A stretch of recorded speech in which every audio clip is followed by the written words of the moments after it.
Peter, welcome to the O2. Thank you. Great to have you here as part of our Scale Up series that we're running with Enterprise Nation. And we're really just trying to shine a light on scale-up businesses in the UK that are really driving the economy. So, as the CEO and founder of Quill, first of all, tell us a little bit about your story, how you came up with the idea. Sure. So Quill Messenger is described by our number one client as the WhatsApp of financial services. I spent a lot of my career working in wealth management, both on technology and on the business side. At the same time, chat was becoming the way we communicate socially across the world, across every generation. And I saw that technology, there was an opportunity to bring that technology into the relationship business and to create a safe and compliant version of it. So tell me, as you've been on that journey over the last couple of years, how have the challenges that your business is facing changed? So that's a good question. I'd say the challenges change every day or almost every hour. They initially, I think they're very hard and very undefined, but the further you go along, I think the challenges become a little bit more almost manageable because there's less grey as you start to scale and the unknown of what you're walking into, starting a business up and scaling a business up fast, actually becomes more manageable. And tell me a bit more then about finding a team, building a team. How have you gone about that and what's your experience been? So team is everything, particularly in a software business. The number one thing was to get our leadership team right. The other bit is that we're big believers in smaller, more agile teams that are quite flat because we believe they do a lot more, a lot faster. And sourcing out the right people that fit in that type of environment. And how have you gone about recruiting those people and ensuring, given the clear vision you and your co-founders have, you're bringing the right people? So it's been very tough. The market for software developers in particular in the UK is difficult. We've sourced some international resources. We use a number of methods. We try and go very quickly through our recruitment process, but we run some testing up front in terms of skills assessment. And then we do deep critical behaviour interviewing to make sure that actually we bring the right people into the team.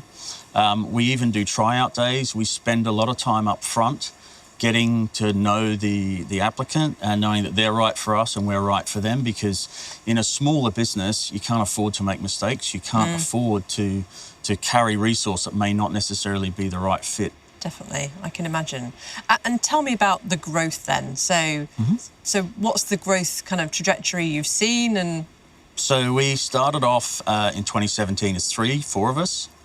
As a part of that journey, we were picked up by Schroders very early on, who recognised the capability that we had and the opportunity we could create with it. And they actually brought us in-house. They had set up a Startup in Residence program, and we were their founding Startup in Residence. And what that did was it allowed us to go from product ready to enterprise ready and spent a lot of time with their internal teams, who are ultimately the buyers, and it disintermediated that whole process of here's a small fintech that will die if you if you have to wait as long as it might take to go through a traditional process. So that helped tremendously. We're software as a service in the cloud. We can deploy within minutes anywhere in the world to cater for firms of 10 people or more, literally anywhere. So, you know, we're quite an infinitely scalable business. And of course, a lot of that, once you take the base cost line that we have, it's a high revenue business and a high growth potential opportunity. Fantastic. So how have you gone about identifying, finding new clients and then marketing yourself out there? So, yeah, that's a good one. We started off, obviously, coming from the pain point of working in the bigger end of financial services firms. There's a natural network of having a long career in that market, and that network is obviously the first to tap into in terms of the relationship-based sales. So we will start to see, hopefully, if things take off, that actually, you know, word of mouth is an incredibly powerful thing in relationship businesses. And I think just one client alone, quite a small, 10-person firm, I've had 5 leads of his colleagues and partners, etc., who have come to us, wanting to take our service, which is great. So that multiplier effect has a big impact. Okay, fantastic.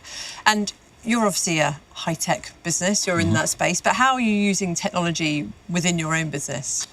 technology is the center of everything for us. And I think my number one guidance to anyone setting out to start a business today is go cloud, go virtual, and go software as a service, and pay as you go /grow, basically, which is the model that's out there.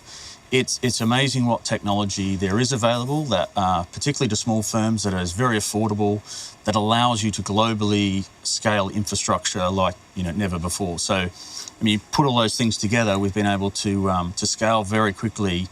So how have you gone about accessing funding to fuel the growth? So I think the main thing about getting funding for a business is getting the right people to help you.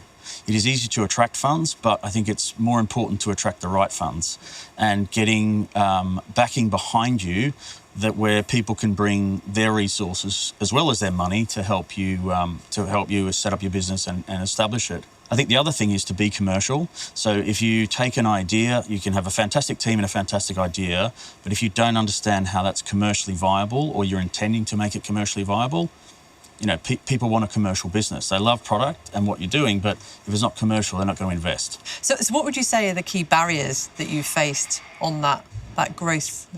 So I was told to expect a lot of no.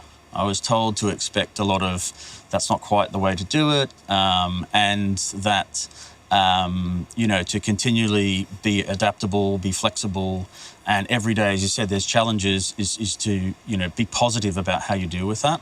You kind of, you talk about the success. What's the future, do you think, for Quill? So we're 12 now, we've scaled, we have 20 organisations using our service today. We have another 45 who are kicking the tyres very soon, looking to potentially move further forward. We might be having some expansion overseas already. And as I mentioned earlier, the ability to manage, deploy and run everything from the UK very easily, yet at great scale, means that there is only upside in terms of our business, assuming we hit the market in the right spot and the wave is behind us. You've clearly had a very successful business over the last couple of years. What would be your top tips you'd give for someone who was thinking about really taking that next step and going for growth? So I think there's a number of things that I would suggest. I think the first is be realistic. Things always take longer than you'll ever want them to be, or to take. There is a very big mountain to climb, so be prepared for that. If it was easy, absolutely everyone would be doing it, and that's not the case clearly. Make sure you've got passion and positivity, because I think it can get quite lonely when you're starting a business. And also, I think if you do go for it, back yourself 100%, because determination is one of the key things that I think goes a long way in actually getting to where you want to go.